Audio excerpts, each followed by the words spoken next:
Longines. Seems their name is everywhere, but I can't remember where I've actually seen it. I know virtually nothing about Longines watches. That's about to change. Come with me and learn about Longines and see if I can find a watch I like on this episode of Adventures with Time.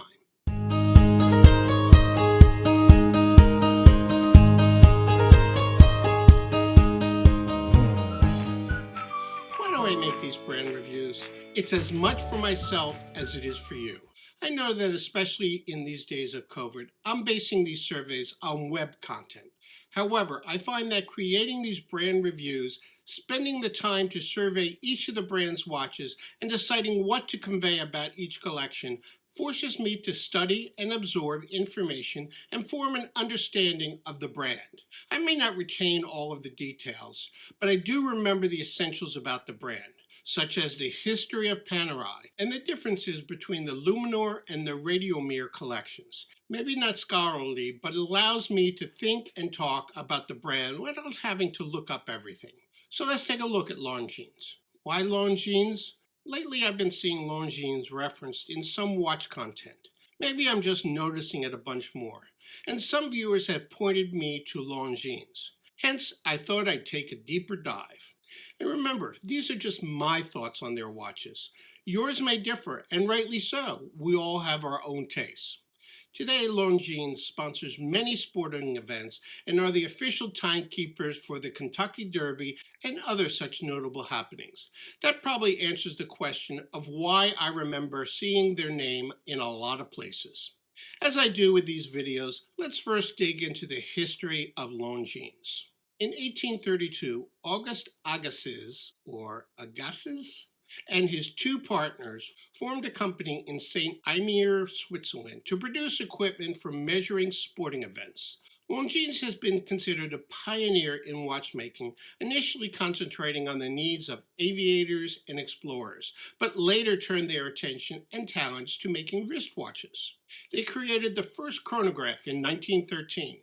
The first high beat movement in 1929 that ran at 36,000 beats per hour. In 1931, they created the first watch with a rotating bezel. And in 1936, the first flyback chronograph. Not a bad list of accomplishments. Today, Longines is part of the Swatch Group, but still employs the winged hourglass logo on most of their watches, and their factory still located in St. Imier. Longines' history includes watches designed and worn by many famous people. There is this single-button chronograph given to Amelia Earhart. There is this aerial navigation watch designed by Charles Lindbergh and made by Longines called the Lindbergh Hour Angle Watch. Many others in the aviation, sports, and exploration world have been owners of Longines watches. And like other large brands, Longines also has its stable of ambassadors, from sports figures to those in entertainment. However, let's take a look at their current catalog, which consists of 5 main collections with multiple model lines under most. The Heritage Collection is where Longines pays tribute to the past, and frankly where I'll spend most of my review time. This may get me in some hate, but the watches in the other collections don't spark any interest in me. The Heritage Collection includes watches restyled, reintroduced, whatever you want to call it, from their past. A few military field watches, but most of this line is sports watches. Several chronographs and dive watches with both internal and externally rotating bezels. All, as the name suggests, has a retro look to them. I'll note now that most of the watches across all of the Longines collections retail between $1,000 and $2,000 US, with a few below and some with precious metal or gems in them above. There are 4 watches in the Heritage line that appeal to me. First is the reissue of the 1956 Silver Arrow. The Silver Arrow is a 38.5 millimeter 3-handed watch, retailing for $2,100 US. It uses the L888 movement, aka the ETA A31.L01 movement, apparently built by ETA for the sole use by Longines. What draws me to this watch is its retro modern design. It reminds me of the futuristic designs of the 1950s, beckoning the coming of the aeronautics and spaceflight era. During these times, everything from automobiles to restaurants fashioned a futuristic theme. This watch brings me back to those times. This is a watch I can see adding to my collection that would be something fun to wear. Another eye-catching watch is the Heritage 1945. To me, a bit more refined and dressier. The 1945 has an interesting case design, being somewhat tubular in shape with a high polished finish. Somewhat minimalist in its style, with a very sparse and uncluttered dial. Retailing for $1,800 US, this 40mm watch has a copper dial, something a little different, and the L609 movement, which is really the ETA 2895-2, supports a seconds subdial. Finally, for me, are two similarly named watches, but far from matching in design. The Heritage Military and the Heritage Military Marine Nationale share the same 38.5mm size and also use the L888 movement, with the Heritage Military retailing at $150 more than the other, at $2,150 US. Clearly both designed as military field watches, but look at them side by side. The Heritage Military Marine has a larger bezel, making for a smaller dial with obelisk hands and a numbered minute outer track, all indicative of traditional military field watches. The Heritage Military has a more elegant design with its long or pear-shaped hour hand and diamond minute hand. Simple minute track and a speckled, spacious dial color. More of a gentleman's dress watch than a field watch, at least in my eyes. When I look through the other four collections, I don't see anything that stands out. I know some may disagree, and others will agree. In fact, I've heard others equate most of these watches to department store watches. By that, I think they mean these look like more affordable watches, almost styled to be fashion watches with limited horological value. Oh boy, I'm going to get some feedback on that. Now, I know there are some better watches in these collections. It's just that I don't see anything I'd consider spending my money on. But I realize others disagree, and I respect that.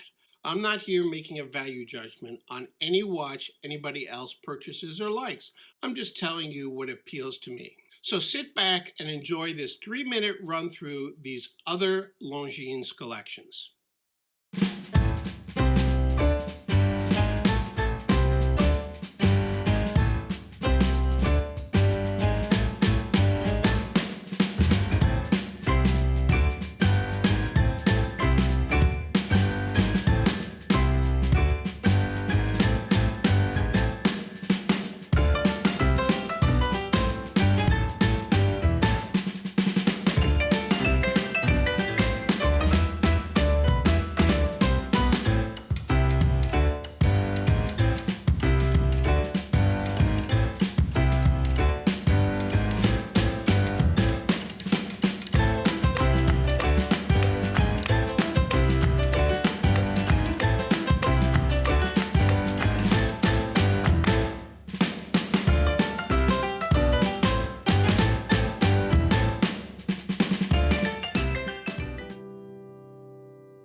Now tell me, what do you think of Longines and their line of watches? Do you like the ones that I like?